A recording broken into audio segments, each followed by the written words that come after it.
স্বাগতম। আজি আমি ওলাইছো বৰপেটা নগৰৰ সৰভোগত থকা গৰখীয়া থানলত। আমি গুৱাহাটীৰ পৰা আহি এইফালে শৰাইঘাট দলং পাৰ হৈ আহি আছো।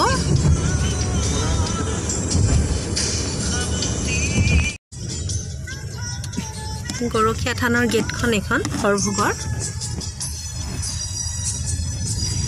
শ্ৰীকৃষ্ণ গৰখীয়া গোসাঁই শ্ৰীকৃষ্ণ প্ৰথম ইয়াতেই তেওঁ ওলাইছিলে মূৰ্তিভাগ, আৰু ইয়াৰ পৰা পিছত স্থানান্তৰিত কৰি নি এতিয়া বৰ্তমান যি ঠাইত গৰখীয়া থানখিনি আছে তালৈ লৈ যোৱা হয়।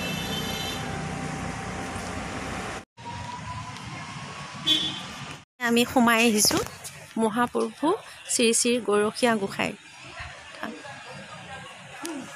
কাৰৰ যিখিনি ঠাইত মূৰ্তিভাগ ওলাইছিলে তাতেই বহু বছৰ পূজা সেৱা হৈছিল, আৰু তাৰপিছত ইয়ালৈ মূৰ্তিভাগ স্থানান্তৰ কৰি আৰু পুনৰ ইয়াতে পূজা পাতল কৰিলে, আৰু তেতিয়াৰ পৰা ইয়াতে পূজা পাতল কৰি থকা হৈছে।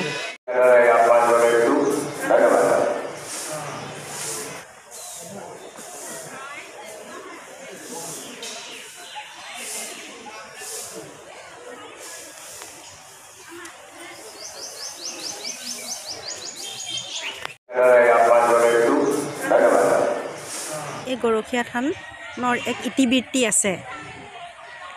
ইয়াৰ নিচে কাষৰ গাড়ী গাঁৱৰ যেতিয়া মানে শিশুসকলে গৰু চৰাই ফুৰায়, তেতিয়া ইয়াতে তেওঁলোকৰ এজনী গৰু আহি এই ঠাইতে নিজে নিজে তেওঁ গাখীৰ দি আছিলে, আৰু ল'ৰাবিলাকে বিচাৰি আছিলে গৰুজনী ক'ত গ'ল। তাৰপিছত দেখে যে সদায় আহি একে ঠাইতে গৰুজনীয়ে নিজৰ উভাৰৰ পৰা নিজে গাখীৰ ওলাই থাকে। সেই গৰুজনীৰ পৰা নিজে নিজে গাখীৰ ওলাই তাত মাটিত পৰি থাকে। তেতিয়া ৰাইজে ভাবিলে ইয়াৰ কাৰণটো কি, আৰু সেইবাবে ৰাইজে সেই যিখিনি ঠাইত গৰু এজনীয়ে সদায় গাখীৰ আহি দিয়ে সেই ঠাইখিনিতে খান্দি চালে যে, আৰু তাতে শ্ৰীকৃষ্ণ মূৰ্তি এভাগ পালে, আৰু সেই মূৰ্তিভাগ এই গাঁৱতে প্ৰতিষ্ঠা কৰি গৰখীয়া থান ৰূপে নামাকৰণ কৰে। আৰু এই গৰখীয়া থানৰ কাৰোবাৰ গৰু হেৰালে বা মনৰ বাঞ্ছা পূৰ্ণৰ কাৰণে চাকি ধূপ জ্বলায় গাঁৱৰ লোকে, আৰু সকলোৰে মনৰ বাঞ্ছা পূৰ্ণ হয়। বৃন্দাবনত যেনেকৈ গৰু চৰাইছিলে শ্ৰীকৃষ্ণই, আৰু ইয়াতো সেই যেন বৃন্দাবনৰ দৰে শ্ৰীকৃষ্ণই সদায় গৰু চৰাইছিলে।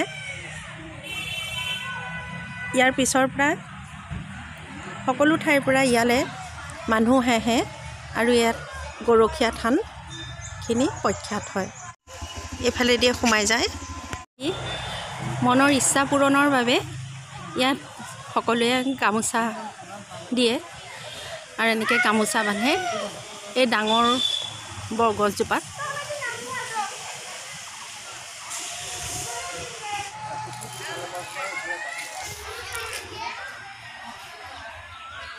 এই সৰভোগৰ গৰখীয়া থানৰ কাষতে এইটো এটা পুখুৰী। মন্দিৰৰ কাষৰ এই পুখুৰীত বিভিন্ন প্ৰজাতিৰ কাছ পোৱা যায়।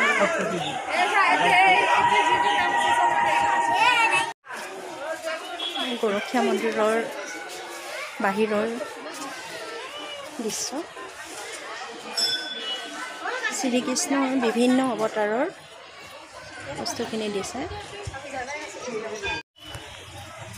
ইয়াৰ পুতনাত গাখীৰ খাই থকা দৃশ্য। বক দেৱতাৰ বধ কৰিছিলে শ্ৰীকৃষ্ণ গৰু চৰাই থকা দৃশ্য।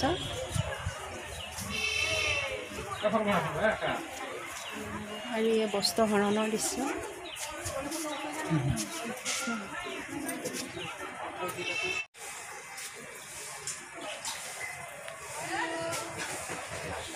ইয়াত কংস বধৰ দৃশ্য।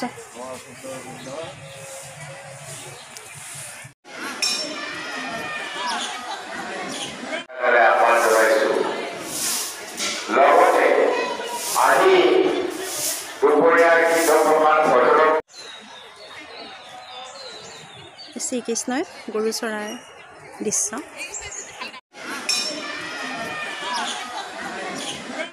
হৰকুমাৰ নাথ গঢ়িয়া আৰু গুণবিন্দাস পুথিমাৰী আপোনালোকৰ শিশুটি গৰু মন্দিৰ সন্মুখত আনি অন্নপ্ৰাশনৰ কাৰ্যসূচী কৰাই ল'বলৈ আমি ইয়াৰ দ্বাৰা আহ্বান জনাইছোঁ। আজি ভিডিঅ'টো ইমানেই। যদি ভাল লাগে লাইক শ্বেয়াৰ আৰু ছাবস্ক্ৰাইব কৰিব। ধন্যবাদ।